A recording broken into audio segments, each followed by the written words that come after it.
جب حضرت مہدی کی قیادت میں مسلمان صاحب ایمان اہل عرب یہودیوں اور عیسائیوں کی طاقت سے ٹکرائیں گے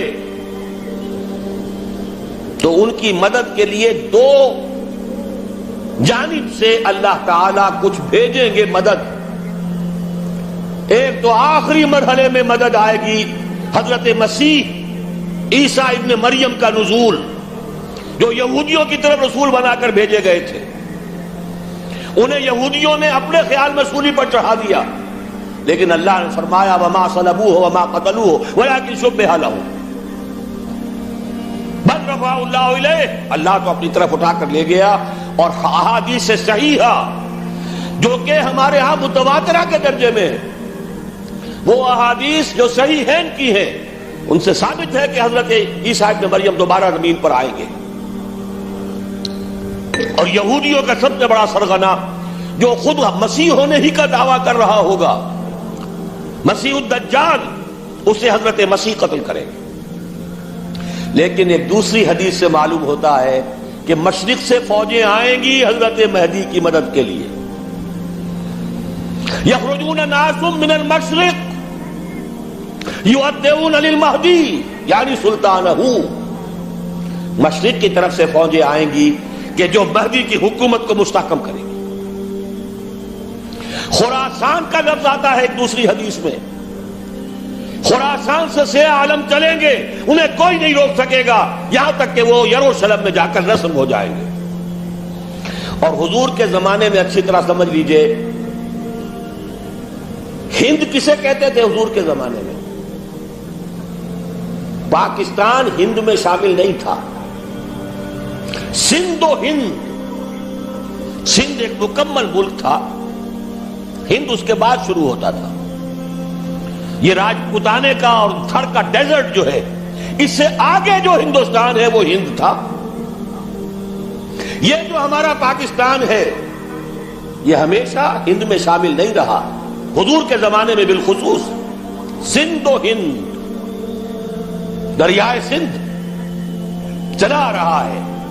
یہ ساری ٹریبیوٹریز جو پنجاب کے اندر اس کی ہیں، یہ سب ایک علیحدہ ملک ہے جو اس زمانے میں سندھ کہلاتا تھا. اور نمبر 2 یاد کیجئے، اس زمانے میں خراسان ایک علاقہ تھا جس میں موجودہ افغانستان کا 2/3، تھوڑا سا حصہ ایران کا، اور جہاں تک میں تحقیق کر سکا ہوں آج تک پاکستان کا بھی علاقہ، خاص طور پر مالاکنڈ ڈویژن جو اس خراسان میں شامل ہے.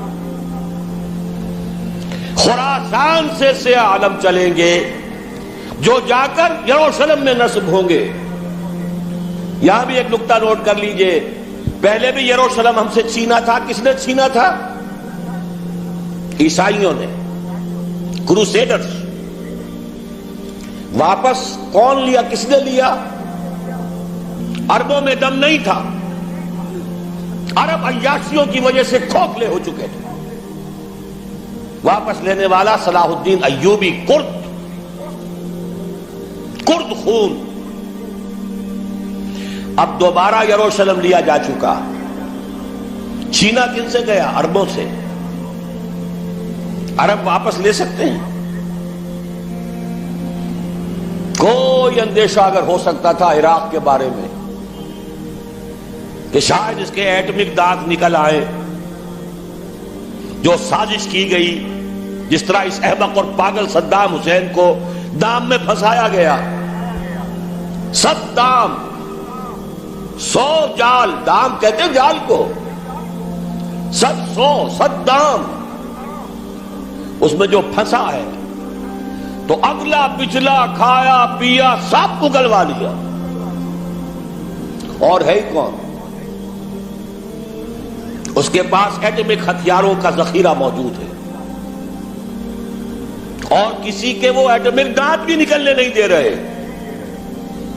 پاکستان کے اوپر کتنا دباؤ، اور ہمیں نہیں پتا کتنا کچھ دباؤ قبول کیا جا چکا. یہ تو سبھی مانتے ہیں.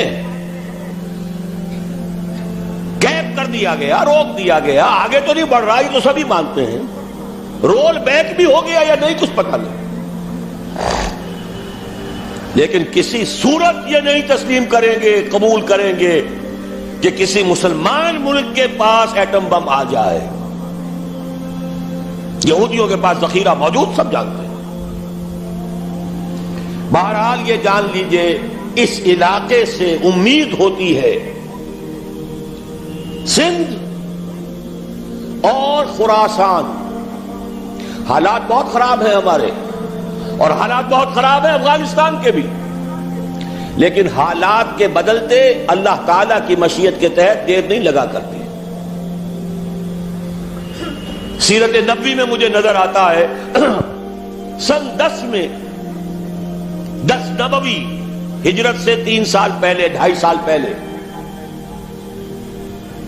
کہیں سے کوئی امید کی کرن نظر نہیں آتی تھی کہ عرب میں اسلامی حکومت قائم ہو جائے گی. 10 برس ہو چکے محمد الرسول اللہ کو دعوت دیتے ہوئے، اور ابھی تک بمشکل 125 آدمی ہے. اپنے بل پر اپنے طاقت پر مکے میں رہ بھی نہیں سکتے. کیسے ہو جائے گا؟ کہاں سے ہو جائے گا؟ میں آج پوچھتا ہوں، کوئی سر بتائے کہیں سے کوئی امید کی کرن اس وقت نظر آتی ہے؟ اس ماحول میں لے جائیے. اگلے 3 سال میں کیا ہو گیا؟ پہلے سال 6، اگلے سال 12، اس سے اگلے سال 72، اور بیعت عقبہ ثانیہ، ہجرت، اور وہاں سے اب حضور کی طرف سے انیشیٹ شروع ہو گیا، انیشیٹو. تو ہم نہیں کہہ سکتے اللہ تعالیٰ کی قدرت، اللہ کی مشیت. یہ یقین ہے کہ دنیا کے خاتمے سے پہلے نظام خلافت قائم ہوگا اور تمام دنیا میں ہوگا. ظاہر ہے کہیں پہلے کسی ایک جگہ سے ہوگا، جیسے حضور کے زمانے میں ہوا. اگر بیک وقت پوری دنیا میں ہو سکتا تو حضور کے دست مبارک سے ہوتا.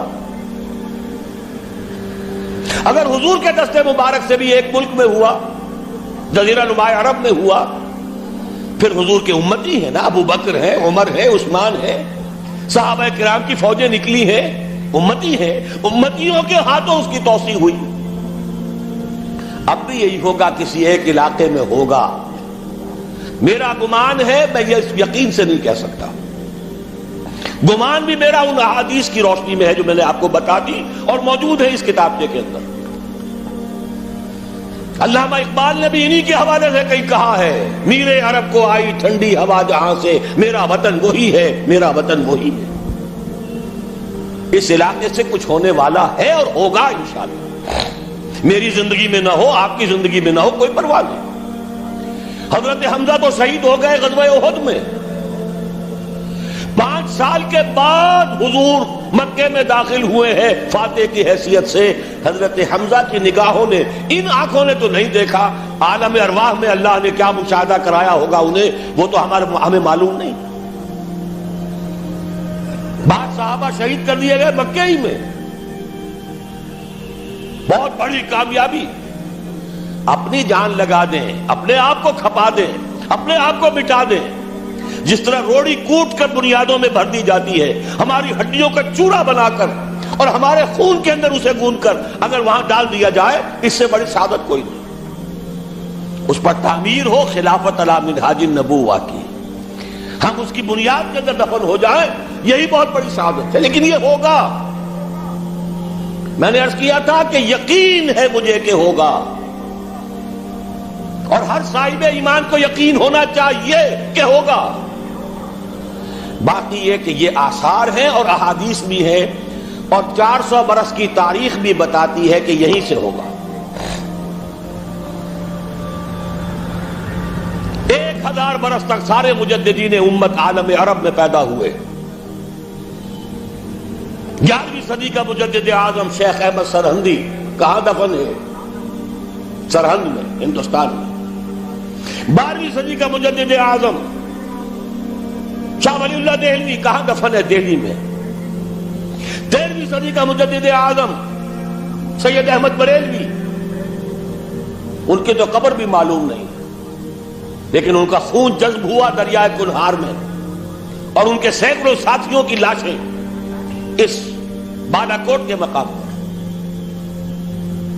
14ویں صدی کے مجدد اعظم شیخ الہند، لیکن ان کے ساتھ ساتھ اتنے اعظم رجال، علامہ اقبال جیسا مفکر، مولانا مودودی جیسا مصنف، مولانا الیاس جیسا مبلغ کہیں اور ہمیں دکھا دیجئے آپ.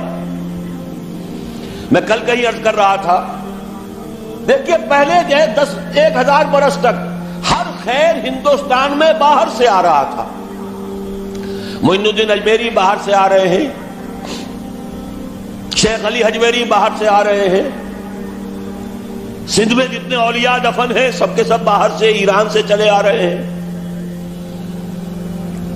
لیکن جیسے ہی 11ویں صدی شروع ہوئی ریورس ہو گیا آرڈر. اب سلسلہ مجددیہ نقشبندیہ اب ہندوستان سے نکل کر پھیل رہا ہے. پورا افغانستان، پورا ترکستان، تمام یہ ترک ریاستیں جو آزاد ہوئی ہیں ابھی USSR کے خاتمے کے بعد، یہاں تک کہ سائپرس، جزیرہ قبرص، پورا ترکی جو اب بھی ہے موجودہ ترکی، سلسلہ مجددیہ نقشبندیہ کہاں سے چلا؟ ہندوستان سے پھیل گیا پورے عالم اسلام. مفکر، علماء دین کا اور تمام علوم دینی کا مجدد شاہ ولی اللہ دہلوی، خالص ترین جہاد فی سبیل اللہ دور صحابہ کے بعد جماعت مجاہدین جام شہادت نوش کیا، سینکڑوں ہمارے مجاہدین. پھر 14ویں صدی میں اقبال جیسا مفکر، مودودی جیسا، دوبارہ دوہرا رہا ہوں، مصنف، مولانا الیاس جیسا مبلغ مجھے تو کہیں نظر نہیں آتا. تمام مسلمان ممالک آزاد ہوئے، کہیں اسلام کا نام نہیں لگا. نہ سیوکارڈو نے نعرہ لگایا، نہ کہیں کسی اور نے نعرہ لگایا. عربوں نے بھی عرب نیشنلزم کا نعرہ لگایا، اسلام کا نعرہ نہیں. تحریک پاکستان میں نعرہ لگا، پاکستان کا مطلب کیا؟ لا الہ الا اللہ. صبح عرض کر چکا ہوں، تحریک خلافت پوری دنیا میں کہیں نہیں، صرف بر عظیم پاک و ہند میں. اور کیسی تحریک خلافت کہ ہندو شریک ہوئے، گاندھی شامل ہوا، پورے ہندوستان کو جس نے گنجا دیا.